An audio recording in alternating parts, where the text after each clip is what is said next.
ಕರ್ನಾಟಕ ರಾಜ್ಯ ಸರ್ಕಾರಿ ನೌಕರರ ಸಂಘದ ಅಧ್ಯಕ್ಷರಾದಂಥ ಶರಣ CS ಷಡಾಕ್ಷರಿ ಅವರು ಸಭೆಯನ್ನು ಉದ್ದೇಶಿಸಿ ಮಾತನಾಡಬೇಕಾಗಿ ವಿನಂತಿಸಿಕೊಳ್ತೀನಿ. CS ಷಡಾಕ್ಷರಿ ಅವರು ಮೂಲತಃ ತುಮಕೂರು ತಾಲೂಕಿನವರು. ಶಿಕ್ಷಣ ಇಲಾಖೆಯಲ್ಲಿ ದ್ವಿತೀಯ ದರ್ಜೆ ಸಹಾಯಕರಾಗಿ ಸೇವೆಯನ್ನು ಸೇರಿ ನಂತರ ಭೂ ವಿಜ್ಞಾನ ಇಲಾಖೆ ಕೇಂದ್ರ ಕಚೇರಿಯಲ್ಲಿ ಪ್ರಸ್ತುತ ಲೆಕ್ಕ ಪರಿಶೋಧನಾಧಿಕಾರಿಗಳಾಗಿ ಕೆಲಸ ನಿರ್ವಹಿಸುತ್ತಿದ್ದಾರೆ.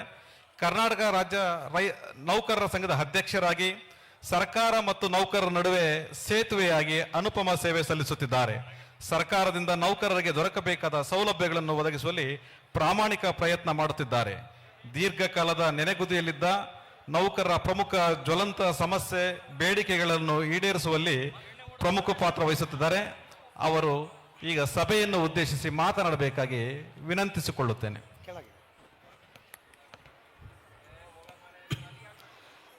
ತರಳಬಾಳು ಹುಣ್ಣಿಮೆ ಮಹೋತ್ಸವದ ಇವತ್ತಿನ ಶರಣ ಸಾಹಿತ್ಯ ಮತ್ತು ಸಮಾಜದ ಎಂಬ ವಿಷಯದ ಬಗ್ಗೆ ನಡೀತಾ ಇರುವಂಥ ಈ ಒಂದು ಸಮ್ಮೇಳನದ ಭಾಗದ ಈ ದಿನದ ದಿವ್ಯ ಸಾನ್ನಿಧ್ಯನ ವಹಿಸಿರುವಂಥ ಪರಮ ಪೂಜ್ಯ ಡಾಕ್ಟರ್ ಶಿವಮೂರ್ತಿ ಶಿವಾಚಾರ್ಯ ಮಹಾಸ್ವಾಮಿಗಳಲ್ಲಿ ಭಕ್ತಿಪೂರ್ವಕವಾಗಿರುವಂಥ ನಮಸ್ಕಾರಗಳನ್ನು ಮೊಟ್ಟ ಮೊದಲನೇದಾಗಿ ಸಲ್ಲಿಸ್ತಾ, ವೇದಿಕೆ ಮೇಲಿರುವಂಥ ಎಲ್ಲ ಗಣ್ಯರೇ, ಮುಂದೆ ಕುಳಿತಿರುವಂಥ ಎಲ್ಲ ಶರಣೆಯರೇ, ಬಂಧು ಭಗಿನಿಯರೇ, ತಮ್ಮೆಲ್ಲರಿಗೂ ಕೂಡ ಶುಭ ಸಂಜೆ ನಮಸ್ಕಾರಗಳನ್ನು ಸಲ್ಲಿಸ್ತಾ,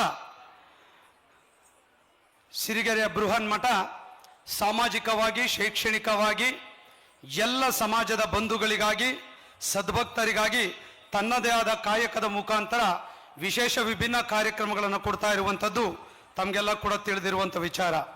ಇದರ ವಿಶೇಷ ಒಂದು ಭಾಗವಾಗಿ ತೆಗೆದುಕೊಂಡಾಗ ತರಳಬಾಳು ಹುಣ್ಣಿಮೆಯನ್ನು ಮಹೋತ್ಸವವನ್ನು ಪ್ರತಿ ವರ್ಷ ಕೂಡ ಒಂದೊಂದು ಭಾಗದಲ್ಲಿ ಮಾಡೋದ್ರ ಮೂಲಕ ಆ ಭಾಗದ ಭಕ್ತರಿಗೆ ಒಂದಿಷ್ಟು ಆಧ್ಯಾತ್ಮಿಕ ಚಿಂತನೆಗಳನ್ನು, ಒಳ್ಳೊಳ್ಳೆ ವಿಷಯಗಳನ್ನು ಇಟ್ಕೊಂಡು ಸಮಾಜವನ್ನು ಸರಿದಾರಿಯಲ್ಲಿ ತೆಗೆದುಕೊಂಡು ಹೋಗಬೇಕು ಅನ್ನುವಂಥ ವಿಚಾರದಲ್ಲಿ ಒಂದಿಷ್ಟು ಭಕ್ತರಿಗೆ ಸಂದೇಶಗಳನ್ನು ಕೊಡುವಂಥ ಕೆಲಸವನ್ನು ಮಾಡ್ತಾ ಇರುವಂಥ ಪರಮ ಪೂಜ್ಯರ ಚಿಂತನೆಗಳಿಗೆ ನಾನು ಮತ್ತೊಮ್ಮೆ ಭಕ್ತಿಪೂರ್ವಕವಾಗಿರುವಂಥ ನಮಸ್ಕಾರಗಳನ್ನು ಸಲ್ಲಿಸ್ತಾ ಇದ್ದೇನೆ.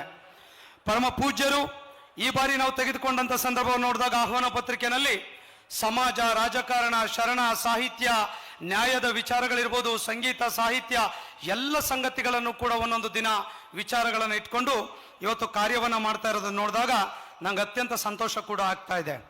ಬಹುಶಃ ಬೃಹನ್ ಮಠವನ್ನು, ಸಿರಿಗೆರೆ ಬೃಹನ್ ಮಠವನ್ನು ತೆಗೆದುಕೊಂಡಾಗ ಇಡೀ ರಾಜ್ಯದಲ್ಲಿ ಸಾಕಷ್ಟು ಮಠಗಳು ಈ ಸಮಾಜದ ಓರೆ ಕೋರೆಗಳನ್ನು ತಿದ್ದಲಿಕ್ಕೆ, ಈ ಸಮಾಜವನ್ನು ಕಟ್ಟಲಿಕ್ಕೆ, ಈ ಸಮಾಜದ ಏಳಿಗೆಗಾಗಿ ಸಾಕಷ್ಟು ಕೆಲಸ ಮಾಡುವಂಥ ಮಠಗಳಲ್ಲಿ ಬೃಹನ್ ಮಠ, ಸಿರಿಗೆರೆ ಮಠವು ಕೂಡ ಅತ್ಯಂತ ಮೇಲ್ಪಂಕ್ತಿಯಲ್ಲಿ ನಿಲ್ತಾ ಇದೆ ಎನ್ನುವಂಥದ್ದನ್ನು ಅತ್ಯಂತ ಅಭಿಮಾನದಿಂದ ಈ ವೇದಿಕೆಯಲ್ಲಿ ಹೇಳಲಿಕ್ಕೆ ಬಯಸ್ತೇನೆ. ಪರಮ ಪೂಜ್ಯ ಶ್ರೀಗಳು ಕೂಡ ನಮ್ಮೆಲ್ಲರನ್ನೂ ಕೂಡ ಒಳ್ಳೆ ದಾರಿಯಲ್ಲಿ ತೆಗೆದುಕೊಂಡು ಹೋಗಬೇಕು ಅನ್ನುವಂಥ ವಿಚಾರದಲ್ಲಿ ಪ್ರತಿ ವರ್ಷ ಕೂಡ ಈ ಮಹೋತ್ಸವವನ್ನು ತೆಗೆದುಕೊಂಡು ಹೋಗುವಂಥ ಸಂದರ್ಭದಲ್ಲಿ ಇವತ್ತಿನ ದಿವಸ ಶರಣ ಸಾಹಿತ್ಯ ಸಮಾಜ ಅನ್ನುವಂಥ ವಿಚಾರವನ್ನು ಇಟ್ಕೊಂಡು ಇವತ್ತು ಕಾರ್ಯಕ್ರಮನ ಈ ಗೋಷ್ಠಿ ಕೂಡ ನಡೀತಾ ಇದೆ.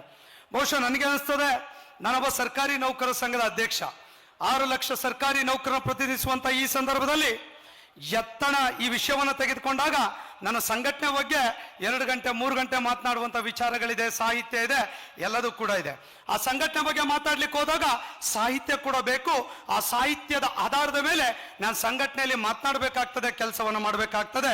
ಪೂಜ್ಯ ಶ್ರೀಗಳು ಕೂಡ ಇವತ್ತು ಶರಣ ಸಾಹಿತ್ಯ ಸಮಾಜವನ್ನ ವಿಷಯವನ್ನು ತೆಗೆದುಕೊಂಡಾಗ, ಷಡಾಕ್ಷರಿ ವಿಷಯಕ್ಕೆ ಬಂದಾಗ, ಸರ್ಕಾರಿ ನೌಕರ ಸಂಘದ ವಿಚಾರಕ್ಕೆ ಬಂದಾಗ ಎತ್ತಣ ಮಾಮರ ಎತ್ತಣ ಕೋಗಿಲೆ ಎತ್ತಣಿಂದೆತ್ತ ಸಂಬಂಧವೇ ಅನ್ನುವಂಥ ರೀತಿಯಲ್ಲಿ ಇವತ್ತಿನ ವಿಷಯ ನನಗಾದ್ರೂ ಕೂಡ ಪೂಜ್ಯರು ನನಗೊಂದು ಜವಾಬ್ದಾರಿಯನ್ನು ಈ ಆಹ್ವಾನ ಪತ್ರಿಕೆಯಲ್ಲಿ ಕೊಟ್ಟಾಗ ಈ ಕಾರ್ಯಕ್ರಮದ ಶಿಸ್ತು, ಈ ಕಾರ್ಯಕ್ರಮದ ಸ್ವರೂಪ ಮತ್ತೆ ಈ ಕಾರ್ಯಕ್ರಮಕ್ಕೆ ಬರಬೇಕು ಅಂತ ಹೇಳಿದ್ರೆ ನೇರವಾಗಿ ಬಂದು ಮಾತಾಡಲಿಕ್ಕೆ ಆಗೋದಿಲ್ಲ. ಒಂದಿಷ್ಟು ಅಧ್ಯಯನವನ್ನು ಮಾಡಿ ಇದರ ಬಗ್ಗೆ ಮಾತನಾಡಬೇಕು ಅನ್ನುವಂಥ ವಿಚಾರವನ್ನು ತೆಗೆದುಕೊಂಡಾಗ ಈ ಕಾರ್ಯಕ್ರಮದಲ್ಲಿ ನಾನು ಕೂಡ ಒಬ್ಬ ಭಕ್ತನಾಗಿ, ಸದ್ಭಕ್ತನಾಗಿ ಅತ್ಯಂತ ಸಂತೋಷದಿಂದ ಭಾಗವಹಿಸಿದ್ದೇನೆ ಎನ್ನುವಂಥ ಮಾತನ್ನು ಕೂಡ ಈ ಸಂದರ್ಭದಲ್ಲಿ ಹೇಳ್ತಾ, ಈಗಾಗಲೇ ವೇದಿಕೆ ಮೇಲಿರುವಂಥ ಗೋರುಚ ಅವರಿಂದ ಹಿಡಿದು ಎಲ್ಲರೂ ಕೂಡ ಶರಣ ಸಾಹಿತ್ಯ ಪರಂಪರೆ ಬಗ್ಗೆ ಇರ್ಬೋದು, 12ನೇ ಶತಮಾನದ ಏನು ಸಾಹಿತ್ಯದ ಕ್ರಾಂತಿಗಳಿರ್ಬೋದು, ಶರಣರ ಕ್ರಾಂತಿಯ ಬಗ್ಗೆ ಸಾಕಷ್ಟು ಸಂಗತಿಗಳನ್ನು ಈ ವೇದಿಕೆಯಲ್ಲಿ ಕೂಡ ಮಾತನಾಡಿದ್ದಾರೆ.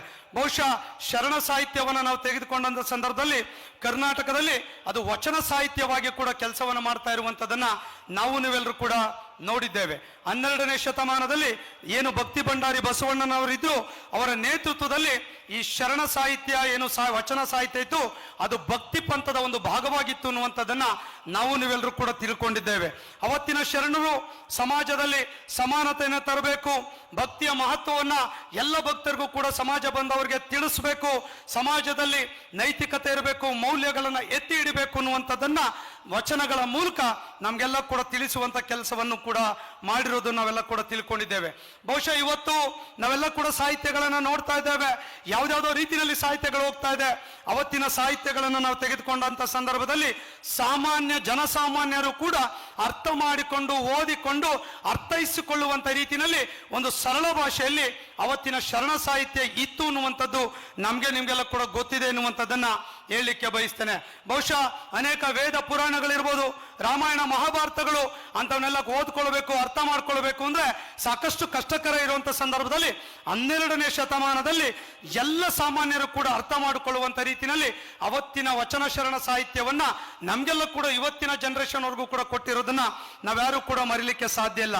ಅಂತ ಸರಳವಾಗಿರುವಂತ ಸಾಹಿತ್ಯ ಕೇವಲ ನಮಗಷ್ಟೇ ಅಲ್ಲದೆ ಅದರ ಅನೇಕ ಕೂಡ ತಾತ್ವಿಕ ವಿಚಾರಗಳಿರ್ಬೋದು, ಆದರ್ಶಗಳಿರ್ಬೋದು, ಇವತ್ತಿನ ಜನಸಾಮಾನ್ಯರಿಗೂ ಕೂಡ ಇವತ್ತು ನಮ್ಮ ದೇಶ 21, 22ನೇ ಶತಮಾನದ ಹತ್ತಿರದಲ್ಲಿದ್ರು ಕೂಡ 12ನೇ ಶತಮಾನದ ವಿಚಾರಗಳು ಕೂಡ ವರ್ತಮಾನ ಆಗುವಂತ ವಿಚಾರದಲ್ಲಿ ಏನು ಅವತ್ತಿನ ಸಾಮಾಜಿಕ ಸಮಾನತೆಗಳಿರ್ಬೋದು, ಶರಣರು ಜಾತಿ ಭೇದವನ್ನು ತಿರಸ್ಕರಿಸಿ ಎಲ್ಲರಿಗೂ ಕೂಡ ಸಮಾನ ಹಕ್ಕುಗಳನ್ನು ಕೊಡುವಂತ ವಿಚಾರವನ್ನ ನಾವು ತೆಗೆದುಕೊಂಡಂತ ಸಂದರ್ಭದಲ್ಲಿ ಇವತ್ತೇನು ನಮ್ಮ ಸಂವಿಧಾನಗಳು ರಚನೆ ಆಗಿದೆ, ಡಾಕ್ಟರ್ ಬಾಬಾ ಸಾಹೇಬ್ ಅಂಬೇಡ್ಕರ್ ಅವರು ಇವತ್ತೇನು ಸಂವಿಧಾನದಲ್ಲಿ ಸಮಾನತೆ ಅನ್ನುವಂತ ಒಂದು ಪದವನ್ನ ಬಳಸಿದ್ದಾರೆ. ಆ ಸಮಾನತೆ ಅನ್ನುವಂತ ಪದ ಬರಬೇಕು ಅಂತ ಹೇಳಿದ್ರೆ 12ನೇ ಶತಮಾನದ ಆ ಸಾಹಿತ್ಯದ ಪ್ರಭಾವದ ಒಂದು ಭಾಗ ಆಗಿರ್ಬೇಕು ಅಂತ ಹೇಳಿ ನಾನಾದ್ರೂ ಕೂಡ ಈ ಸಂದರ್ಭದಲ್ಲಿ ಭಾವಿಸ್ತಾ ಇದ್ದೇನೆ. ಬಹುಶಃ ಇಂಥ ಒಂದು ವಿಚಾರದಲ್ಲಿ ಸಾಹಿತ್ಯದ ವಿಚಾರ ತೆಗೆದುಕೊಂಡಾಗ ಶರಣರು ಸಮಾನತೆ ಬಗ್ಗೆ ತೆಗೆದುಕೊಂಡಿರುವಂತ ವಿಚಾರ ಇರ್ಬೋದು, ಭಕ್ತಿಯ ತಾತ್ವಿಕ ಅಂಶಗಳ ವಿಚಾರಗಳಿರ್ಬೋದು, ಅದರ ಜೊತೆ ಸಾಮಾಜಿಕ ನ್ಯಾಯಗಳ ಬಗ್ಗೆ ಇರ್ಬೋದು, ಮಹಿಳಾ ಸ್ವಾತಂತ್ರ್ಯದ ಬಗ್ಗೆ ಇರ್ಬೋದು, ಕಾಯಕ ತತ್ಪರತೆ, ಆರ್ಥಿಕ ನೀತಿಯ ಬಗ್ಗೆ ಇರ್ಬೋದು, ನೈತಿಕ ನೀತಿ ಭದ್ರತೆಗಳ ವಿಚಾರಗಳನ್ನು ತೆಗೆದುಕೊಂಡಂತ ಸಂದರ್ಭದಲ್ಲಿ ಸಾಕಷ್ಟು ಇವತ್ತಿನ ಯುವ ಸಮಾಜಕ್ಕಿರ್ಬೋದು, ನಮ್ಮ ಸಮುದಾಯಕ್ಕಿರ್ಬೋದು, ಇವತ್ತು ಅವತ್ತಿನ ಶರಣ ಸಾಹಿತ್ಯ ಕೂಡ ಇವತ್ತು ನಮ್ಮೆಲ್ಲರಿಗೂ ಕೂಡ ಮೇಲ್ಪಂಕ್ತಿಯಾಗಿ ನಿಲ್ಲುತ್ತೆ ಎನ್ನುವಂಥದ್ದನ್ನ ನಾನು ಹೇಳಲಿಕ್ಕೆ ಬಯಸ್ತೇನೆ. ಅವತ್ತಿನ ಶರಣ ಸಾಹಿತ್ಯ ಕೇವಲ ಧಾರ್ಮಿಕ ಪಠ್ಯ ಅಲ್ಲ, ಇದು ಸಮಾಜದ ಪರಿವರ್ತನೆಯ ಒಂದು ಭಾಗವಾಗಿತ್ತು, ಒಂದು ಶಕ್ತಿಯಾಗಿತ್ತು ಅನ್ನುವಂಥದ್ದನ್ನ ಈ ಸಂದರ್ಭದಲ್ಲಿ ನಾನು ಹೇಳಲಿಕ್ಕೆ ಬಯಸ್ತೇನೆ. ಇದ್ರ ಜೊತೆ ಧಾರ್ಮಿಕ ನೈತಿಕತೆ ಇರ್ಬೋದು, ನಮ್ಮೆಲ್ಲ ಪ್ರಾಮಾಣಿಕ ಜೀವನದ ವಿಚಾರವನ್ನು ತೆಗೆದುಕೊಂಡಾಗ ಶರಣರು ಒಂದ್ ಕಡೆ ಹೇಳ್ತಾರೆ, ಬಸವಣ್ಣನವರು, ನೀ ವಂಚಕನಾದರೆ ಶಿವನು ನಿನ್ನೊಂದಿಗೆ ಇರಲಾರ ಅನ್ನುವಂಥ ಮಾತನ್ನ ಹೇಳ್ತಾರೆ. ನೀ ವಂಚಕನಾದರೆ ಆ ದೇವರು ಕೂಡ ನಿನ್ ಜೊತೆ ಇರಲಾರ ಅನ್ನುವಂಥ ಮಾತನ್ನ ಅವತ್ತಿನ ಶರಣು ಕೂಡ ಹೇಳಿದಾಗ ಯೋಚನೆ ಮಾಡಿದಾಗ ಇವತ್ತಿಗೂ ಕೂಡ ಅದು ಸತ್ಯವಾಗಿ ನಮ್ಮ ಮುಂದೆ ನಿಲ್ಲುವಂಥದ್ದು. ಅದರ ಜೊತೆ ಇನ್ನೊಂದು ಹೇಳ್ತಾರೆ, ಅಂತರಂಗ ಶುದ್ಧಿ ಆದರೆ ದೇವರು ನಿನ್ನೊಳಗೆ ಇರುತ್ತಾನೆ ಎನ್ನುವಂಥ ಮಾತನ್ನು ಕೂಡ ಶರಣರು ಹೇಳಿರುವಂಥದ್ದನ್ನ ಇವತ್ತಿಗೂ ಕೂಡ ನಾವು ಅರ್ಥ ಮಾಡ್ಕೊಳ್ಬೇಕಾಗ್ತದೆ. ಇದೆಲ್ಲರ ಜೊತೆ ಯೋಚನೆ ಮಾಡಿದಾಗ ಶರಣರ ಅವತ್ತಿನ ಚಿಂತನೆಗಳು, ಅವತ್ತಿನ ವಿಚಾರಗಳು ಇವತ್ತಿನ ಸಮಾಜಕ್ಕೆ ಕೂಡ ಪ್ರಸ್ತುತ ಅನ್ನುವಂಥದ್ದನ್ನ ಹೇಳಲಿಕ್ಕೆ ಬಯಸ್ತೇನೆ. ಅವತ್ತಿನ 12ನೇ ಶತಮಾನದಲ್ಲಿ ಏನೆಲ್ಲ ಕ್ರಾಂತಿಗಳು ಆಯಿತು ಕರ್ನಾಟಕದಲ್ಲಿ, ಅದು ಶಿವಶರಣರ ಕ್ರಾಂತಿ ಅಂತ ತೆಗೆದುಕೊಂಡಾಗ ಅವತ್ತಿನ ಶರಣ ಸಾಹಿತ್ಯದ ಪರಂಪರೆ, ಆ ಸಾಹಿತ್ಯಗಳು ಇವತ್ತಿಗೂ ಕೂಡ ಒಂದು ದೊಡ್ಡ ಭಂಡಾರದ ರೀತಿಯಲ್ಲಿ ನಮ್ಮ ಕನ್ನಡಿಗರಿಗೆ, ನಮ್ಮ ಕರ್ನಾಟಕಕ್ಕೆ ಸಿಕ್ಕಿರುವಂಥದ್ದು ನಮ್ಮೆಲ್ಲರ ಸುದೈವ ಅನ್ನುವಂಥದ್ದನ್ನ ಹೇಳಲಿಕ್ಕೆ ಬಯಸ್ತೇನೆ. ಶರಣ ಸಾಹಿತ್ಯವು ಸಮಾಜದ ನಡುವೆ ಅವಿನಾಭಾವ ಸಂಬಂಧವನ್ನು ಕೂಡ ಹೊಂದಿದೆ ಅನ್ನುವಂಥದ್ದನ್ನ ಹೇಳಲಿಕ್ಕೆ ಬಯಸ್ತೇನೆ. ಬಸವಣ್ಣನವರು ಇರ್ಬೋದು, ಅಲ್ಲಮ ಪ್ರಭುಗಳಿರ್ಬೋದು, ಅಕ್ಕ ಮಹಾದೇವಿ ಇರ್ಬೋದು, ಅವರೆಲ್ಲರಿಗೂ ಕೂಡ ಜಗತ್ತಿಗೆ ಸಮಾನತೆಯ ಸಂದೇಶವನ್ನ ನೀಡಿರುವಂಥದ್ದನ್ನ ಇವತ್ತು ನಾವ್ಯಾರು ಕೂಡ ಮರೀಲಿಕ್ಕೆ ಸಾಧ್ಯ ಇಲ್ಲ. ಅದರಲ್ಲಿ ನಮ್ಮ ಭಕ್ತಿ ಭಂಡಾರಿ ಬಸವಣ್ಣನವರು ಈ ಎಲ್ಲ ವಿಚಾರಗಳಿಗೆ ತೆಗೆದುಕೊಂಡಾಗ ಸಾಮಾಜಿಕ ಕ್ರಾಂತಿಯ ಹರಿಕಾರರು ಮತ್ತೆ ಇವತ್ತಿಗೂ ಕೂಡ ಯುಗ ಪುರುಷರಾಗಿ ನಮ್ಮೆಲ್ಲರ ಮಧ್ಯೆ ಇದ್ದಾರೆ ಎನ್ನುವಂಥದ್ದನ್ನ ಅತ್ಯಂತ ಅಭಿಮಾನದಿಂದ ನಾನು ಹೇಳಲಿಕ್ಕೆ ನಾನು ಬಯಸ್ತೇನೆ. ಅವತ್ತಿನ ಶರಣ ಸಾಹಿತ್ಯದ ವಿಚಾರಗಳನ್ನ ತೆಗೆದುಕೊಂಡಂತ ಸಂದರ್ಭದಲ್ಲಿ ನಮ್ಮೆಲ್ಲ ಸಮಾಜದ ಸಾಮಾಜಿಕ, ಸಾಂಸ್ಕೃತಿಕ ಮತ್ತು ಧಾರ್ಮಿಕ ಅಂಶಗಳನ್ನ ಪ್ರತಿಬಿಂಬಿಸುವ ಒಂದು ಕೇಂದ್ರವಾಗಿ ಶರಣ ಸಾಹಿತ್ಯವು ನಮ್ಮ ಮುಂದೆ ನಿಲ್ತದೆ ಎನ್ನುವಂಥದ್ದನ್ನ ಅತ್ಯಂತ ಅಭಿಮಾನದಿಂದ ಹೇಳಬೇಕಾಗ್ತದೆ. ಯಾಕಂದ್ರೆ ಸಮಾಜದಲ್ಲಿ ಸಾಂಸ್ಕೃತಿಕ ಮತ್ತು ಧಾರ್ಮಿಕ ಅಂಶಗಳು ಇಲ್ಲದೆ ಇರುವಂತ ಸಂದರ್ಭದಲ್ಲಿ ನಮ್ಗೆಲ್ರಿಗೂ ಕೂಡ ಕಣ್ಮುಂದೆ ಸಿಗುವಂಥದ್ದು ಶರಣ ಸಾಹಿತ್ಯ ಅನ್ನುವಂಥದ್ದನ್ನ ನಾವೆಲ್ಲರೂ ಕೂಡ ತಿಳ್ಕೊಳ್ಬೇಕಾಗ್ತದೆ. ಅದ್ರ ಜೊತೆ ಜನಸಾಮಾನ್ಯರ ಜೀವನ ಇರ್ಬೋದು, ನಮ್ಮ ಸಾಂಸ್ಕೃತಿಕ ಧಾರ್ಮಿಕ ನಂಬಿಕೆಗಳ ವಿಚಾರವನ್ನು ತೆಗೆದುಕೊಂಡಾಗ ಶರಣ ಸಾಹಿತ್ಯವು ಕೂಡ ನಮ್ಮ ಮುಂದೆ ಒಂದು ಚಿತ್ರದ ರೂಪದಲ್ಲಿ ಮೂಡಿ ಬರ್ತದೆ ಎನ್ನುವಂಥದ್ದನ್ನ ನಾನು ಈ ಸಂದರ್ಭದಲ್ಲಿ ಹೇಳಿಕೆ ಬಯಸ್ತೇನೆ.